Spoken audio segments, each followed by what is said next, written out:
first time talking to you, you said it's Cleveland and Christian and Mitch. How big is it to have those guys back for yet another run? Yes, it's golly, anytime you get a great player, a committed great player, a great person, great character, and to have those guys leading the way is special. And it was a process for them. Bottom line is they didn't get the grade they wanted. That's one of the problems that we have out there is, some of the media people, and I don't know if necessarily if it's media people, but there's a lot of rhetoric that gets created in that process for these people. And whether it's this.com or this person who is putting out his mock draft and they got this person at this pick, and well, guess what? That person doesn't own a team. He don't get a pick, and has no influence either. But yet that gets put out there, and it's this machine. And if you're not really educated in the process, you can make some bad decisions on bad information. And so for us, we try to do a great job, and we have unbelievable communication.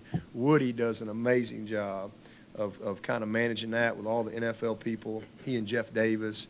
And, Woody's got great relationships with all these people, and we just want to give our guys good information. And, hey, whatever they decide to do, that's what they got to decide to do. And but make a decision based on reality. And here's it's coming from the people who run the league. People who are, this is their business. So, the bottom line is they didn't get the grade they wanted. Clee and Christian both got second-round grades, and I think they had a real decision to make. But, they're like, because I'm like, listen, if you go, this is where you are. And, we had several people get on the phone with them, different people, to kind of give them the same information to help them. And, their goal is to be a no-doubt first-rounder.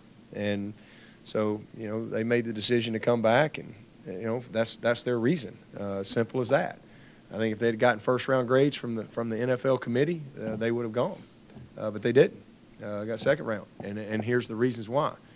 So I think both those guys are highly motivated to come back and have great years. And then, Mitch, I think he got like a third-round grade, and Austin was kind of right in there too. And, Mitch just kind of thought about it for about 30 seconds and said, well, I'm coming back. And, Austin, I think, had a little deeper decision on it, but it is what it is. And so I know this, I was saving scholarships for them, that's for sure. I was going to make sure they had an opportunity to stay here if they wanted to. And just glad that those guys stayed. And then we've got, we had 3 guys decide to leave. And again, guys make their decisions. Ray, that they give you a first round, second round, stay in school. This is what they tell you. And sometimes guys get stay in school grade, but they choose to leave, and they have their own decisions. And again, my whole thing is just making sure that they truly understand their situation, the reality of the decision, the possibilities, and as long as they're at peace with all that, and hey man, you support them. I mean, these guys have been awesome for us. Ray had his best year.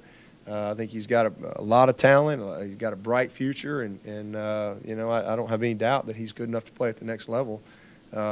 Same thing with Van.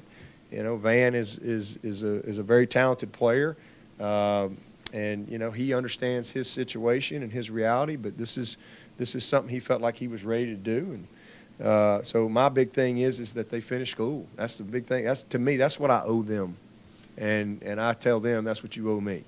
That's what I want from you. I want you to make sure. I want to make sure that box is checked. And so at some point, we're going to get that done. And then Dion is just ready to go be a pro, and that's just what it came down to. I mean, he's ready to go to work, and I don't have any doubt somebody's going to get a good one in him. And he's got a bright future. His best football is in front of him. Ray played running back. He's only played 2 years of receiver. Dion played quarterback. So their best football's in front of them, and they'll land on their feet and do a good job. And then we've had a few guys that that have decided. You know, Zarek decided to transfer, and he actually called me, asked me to help him, and I did. And I think he's landed in a great spot with Coach Gross there at Jacksonville State, and I'm excited about his opportunity there. I actually reached out to Zarek yesterday, and he's doing good. And then, you know, from time to time, sometimes other people's decisions can impact different decisions. And, you know, we've had a couple of D linemen that are going to move on, you know, Sterling and Jabril. But they're both graduating. Jabril's already graduated. He got his degree in December, and Sterling's going to graduate this summer. And, you know, it's just a football decision. These are great young men that are in great standing with our program that you know, want me to help them, and I'm going to help them forever because they're our guys. They're Tigers. I don't care where they play the last year of football. They've done, to me, you come in here and you handle your business and you graduate, you know, you've earned that. And so they'll Sterling's going to graduate this summer. Like I said, Jabril's already graduated. And Shadell Bell is also going to graduate in May.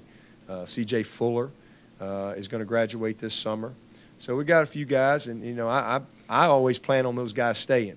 That's just how I run the program. I don't project guys leaving. I can't operate that way. You know, I'm committed to the guys here. That's who I'm committed to. And now from time to time that, you know, a guy decides to move on and he's going to have his degree, you know, listen, that's a decision on them, and I support them if that's what they want to do.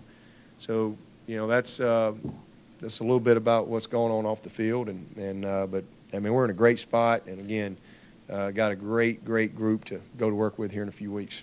Dabo, you said these 6 weeks since the early signing day were a better experience. How so? Was it less stress on you guys? Was it less travel? Could you focus forward on 19, 20, 21, those kind of things? Well, it wasn't less travel because, I mean, it's contact period is contact period. When it's contact period, you're going to be out every day doing what you do. But, yeah, it just cleaned up the process. I mean, I wish it was earlier. I proposed about 4 years ago at the Coaches Association when I literally got up and kind of laid out a proposal. I wish it was earlier, and here's why, and here's, you know, you give the kids an out. You know, if the coach is fired or the coach leaves, then they can either firm up or they can be open market again to sign in February. But it ended up being in December, which is great. I mean, I'm a huge proponent of it. Always have been. Again, most of these guys have made their decision. We had 15 guys sign in December, and the majority of them would have signed in whenever. Some of them would have signed a year earlier if they'd had the opportunity. So for those young people to not have to deal with all the stuff over the Christmas, because even though it's a dead period, you're still in constant communication.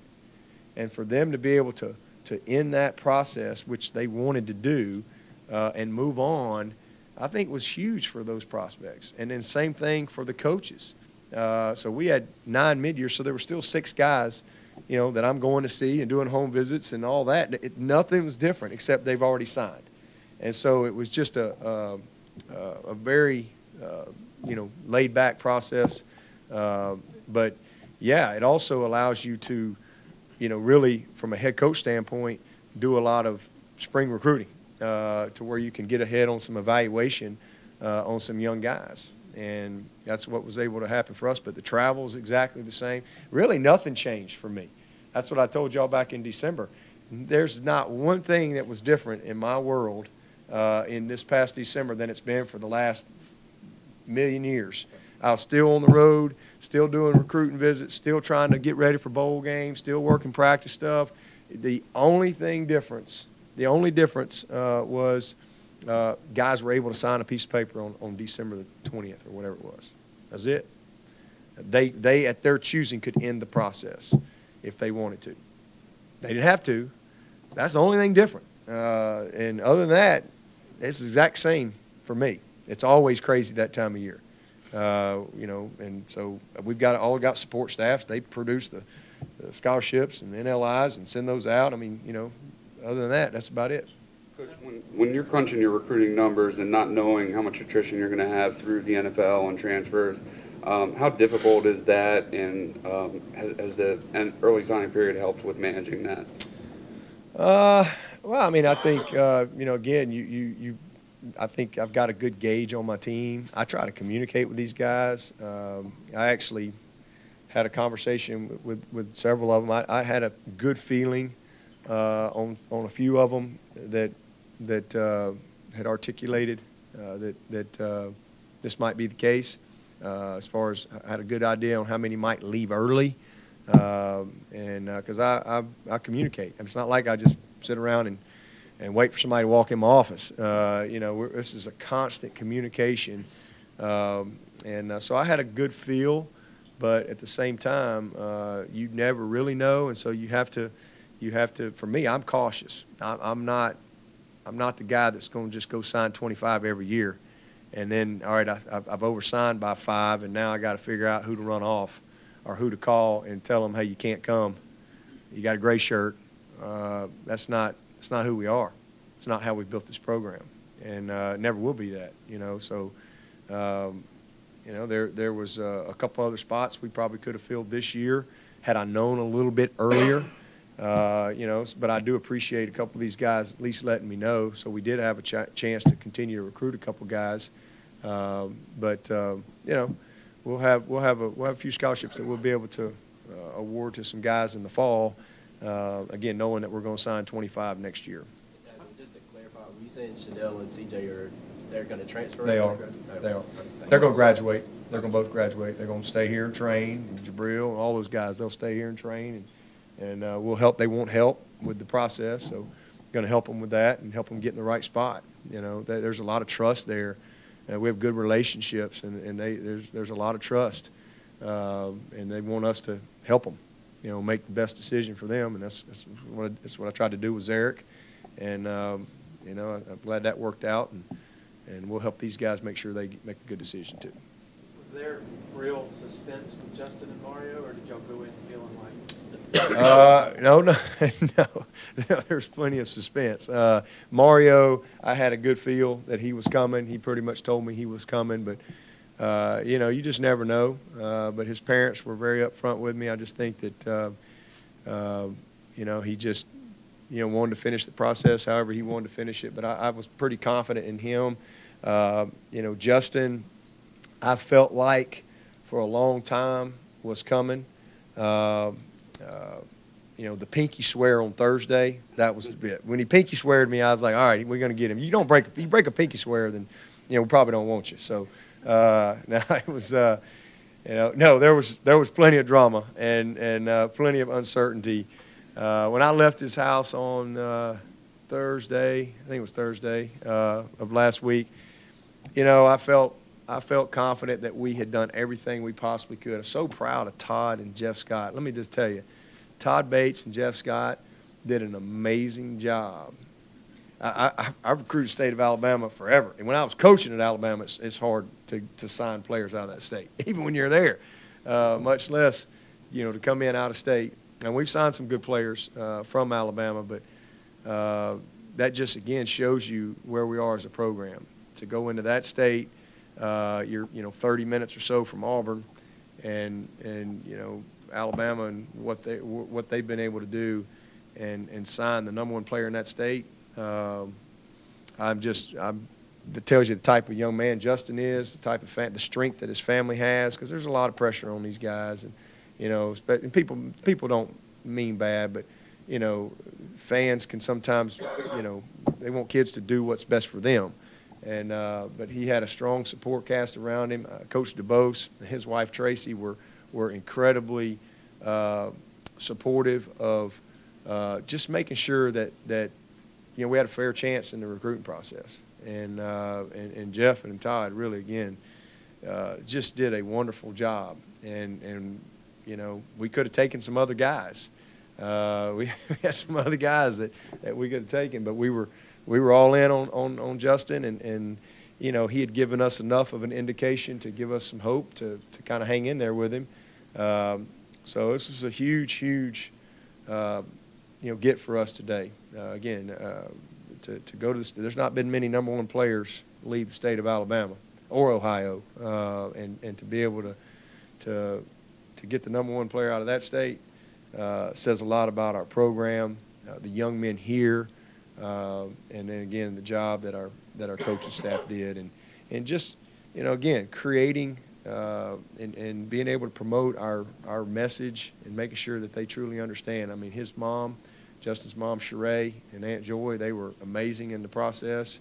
They did it the right way. They took all their trips. Because they weren't really sure, and but in the end, they were very comfortable with Clemson, and a lot of that speaks to the relationships that we were able to develop in the process. As far as play-wise, can you tell us a little more about what kind of players you feel like you're getting with those two guys that you added today? With Justin Today, and Mario. Well, Super Mario. He's long. He can. I mean, he's a long corner. He's physical. He's an excellent tackler. He's fast. He's a big-time athlete. This guy had 5 Division I basketball offers. I mean, he is a super athlete, and got size potential. So he's just got the explosiveness that you look for. Incredibly high character, very smart, excellent student. So I mean, I just think he's a guy that fits well in our program, and he saw that. I mean, he was just a pig in mud when he got here. Had never been here, and his family, and they'd been several places, but they pretty much, I think, knew pretty early, like, man, this is it. This is where we're supposed to be. And so, from a football standpoint, he's got everything you could possibly want. Doesn't really have any limitations. So I'll be anxious to see how he develops. And then Justin he's a full-grown man. I mean, he's big, fast, can vertical. I don't know what his vertical is, but it's way up there, and he's got freaky ball skills. Heck, he made a ESPN, top, I think like legit ESPN top 10 this year. So he's a guy that can he's in that Mike Williams mode, but a older version of Mike Williams. Not the younger version of Mike Williams coming in. He's got a very mature body for this stage, but that's why he is who he is. I mean, it's pretty. He played in a great program, been well coached. So I think he's just got a great foundation coming in. But he's got everything you want. I mean, he can play the 9-man, he can play the 5-man for us, and he's got the strength, explosiveness, athleticism, ball skills, and toughness, I think, to be an outstanding player. Coach, as you look ahead to your 2019 class, how much of a benefit will it be being able to get some of those juniors coming in for their official visits this spring?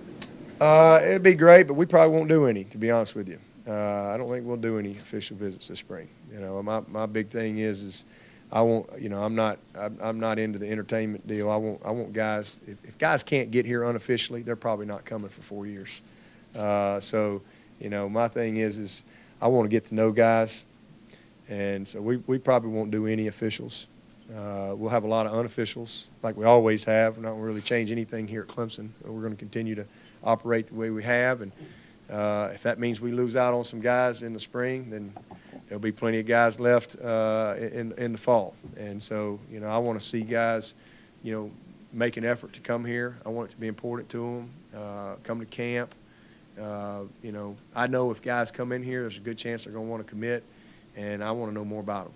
There's a few guys that we probably would that we've identified early, that we've put offers out there already.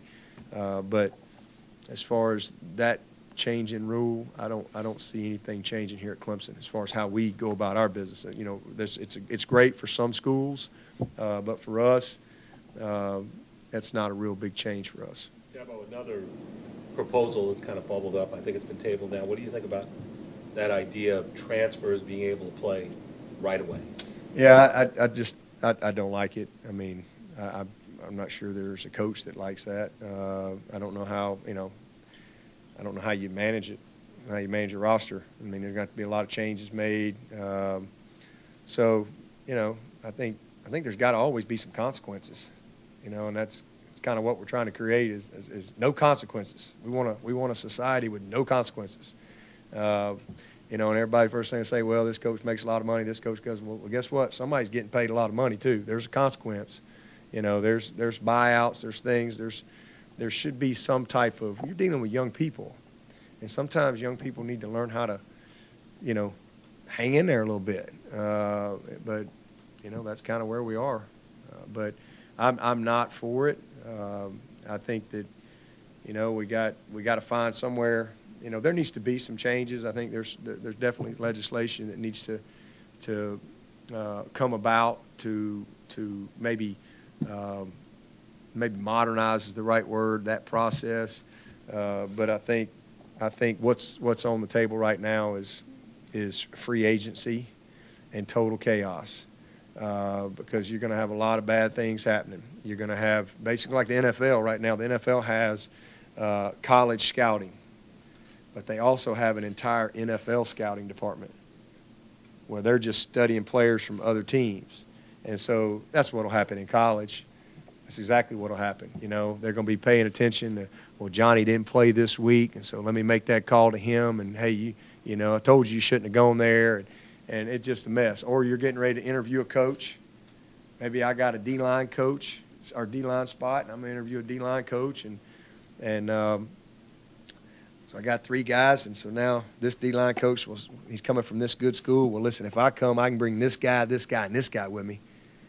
So you're going to have a lot of that, and it just, you know, to me, it's not the right way to do it. I understand there needs to be some changes, needs to be some modernization, but we got to find the right balance. You know, we can't go from here to here. We got to find the right balance that's good for everyone. And I think we'll get there. I mean, there's going to be a lot of conversation. We've got our meetings coming up in May. I'm sure there'll be a ton of conversation about that. But you know, who knows? Other than his size, can you think of a reason why Ryan Carter was snubbed from the NFL Combine invite? I can't think of one reason. That's a joke. It really is. In fact, I just found that out yesterday. Woody told me that. But guess what? Adam Humphries was snubbed too. Nobody invited Adam Humphries to come to the Combine. And, you know, in fact, I need to call Ryan. I didn't even find that out till last night, so I'm sure Ryan's bummed. But Ryan Carter can play. Ryan Carter can play. There's a bunch of guys going to that Combine that they couldn't beat Ryan Carter out. You know, so I can't answer the question. I know that. I'm not, it's in speculation. I know it. This kid is a baller. And, you know, but we've had a lot of guys like that, and it's like I told Adam, you ain't going to get invited to the Combine. Nobody's going to talk to you at our pro day, but you're going to make it. You just keep being who you are. When you get in between the lines, you got everything you need to be successful. Well, he started for 3 years now in the NFL. He's a tryout, walk-on, free agent. So, you know, Ryan's going to be just fine. If somebody gives him a fair, legit shot, he'll make it, because he is a very smart player. He can play either safety. He can play either corner. He can play nickel. He can play dime. He is a very, very bright football player with great instincts and toughness, and has played well against some of the best. So he'll get a shot. I'm sure, like I said, he's disappointed, especially when you probably look at the roster and you see some of these people that are getting brought in there that don't have near the resume that this guy has. So I don't know why, but I think it's a joke. But I do think that he'll be ready when his time comes. I'll go old school on you on a day like today when celebrating so much. Do you think about the Dandy Dozen? Yeah, all the time. All the time. I think about the Dandy Dozen. All 12 of them graduated. And, you know, I got a text today. He wasn't a Dandy Dozen. This morning, I just made my day. Got my day off to a great start. I got a text this morning from Robert Smith. Speaking of a pretty good player that not a lot of people thought a lot about, but he sent me a text this morning. He was just like, Coach, 7 years ago today, one of the greatest decisions of my life. You know, I had no idea the impact it was going to have on my life, and that's just special, you know, to get that. And same thing with those guys from that first class. Still got great relationships with all those guys, and you know, heck, Shatley's still playing. I didn't even know what Shatley was. I didn't know what he was. I just knew he was a football player. I remember going up there to North Carolina at his house, and he plays fullback and linebacker, and you know, guys going on whatever 5 years in the NFL at offensive line. Never played offensive line ever. So those guys were awesome, and so we've come a long way. That's only 12 we could talk into coming that year. You know, we could have signed a bunch of guys this year, but again, we're very, very cautious and very specific in what we're looking for, and we stay disciplined to that. But what a great group that was, and you know, how they came in here, the Caricos and Taj, and just proud of that whole group. Quandon. Time for one more. That we were at the Super Bowl last weekend. Were you able to? First of all, did you have a good time up there? And yeah. Second, were you able to talk to Brian Westbrook? Well, you know, if you ever hear anything in the coaching profession, you'll never hear me rumored. If you ever hear me rumored to be the Vikings head coach or the Gophers, are they the Minnesota Gophers? Are they the Gophers? You know that's not true. I'm just telling you, I have never. I mean, will kill you cold. I have never experienced a cold like that. It was unbelievable, and I mean unbelievable how cold it was.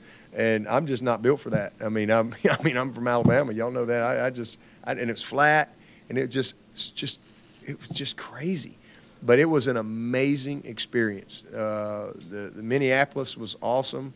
You know, and they built all these towers where you didn't have to go outside very much, which was probably saved some people's lives, because I mean it was something else. But I just had a ball. I've never been to the Super Bowl, and it just worked out. We've either been recruiting or we've been on our staff trip and watching it together. So it just worked out this year because, you know, we were done, didn't have anybody coming in and all that stuff. So unique opportunity. Got a chance to go out and see Dwayne and saw some former players, and I did a little thing for the NFL. Did a little speaking thing on Clemson and some Q&A stuff on Saturday. But it was a great experience for me and my family, and I took my nephew with us, and got to meet a lot of people. So that was really cool. But you know, great game. I mean, incredible game. So I mean, I actually prefer watching it on TV because I missed out on all the good commercials and everything that I always look forward to during the Super Bowl. But it was awesome. It really went to the Timberwolves game.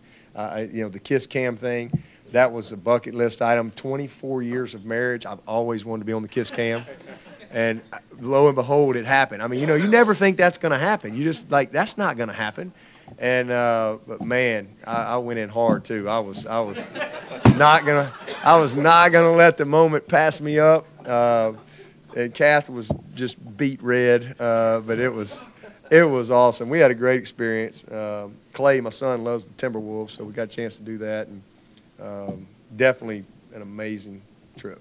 I guess in that vein, Will wasn't able to convince Drew not to come here. No. Drew's already said he's going to beat him out as the holder, so we're going to have a little competition. But no, it's man, those two they've always been more like twins their whole life. They're only 17 months apart, and they've just been really best friends forever. So I was hopeful that Drew would come, but you know, he's got to make their own decisions, and you know, he's really excited, and you know, had a great year this year. Drew is an inspiration to our family. He is an unbelievable leader and just incredibly smart and talented. So he'll come in, and we'll be able to redshirt him. Wanted to redshirt Will, but it didn't work out. But we'll be able to redshirt him, throw his butt down there in the power hour, and grind him up a little bit. But he'll love every second of it. He's a kid coming in here that's getting to live his dream. So it'll be awesome. That dinner, you worried he's going to order like an extra fillet or something? No, I've already taken care of that. So it was strictly on a budget.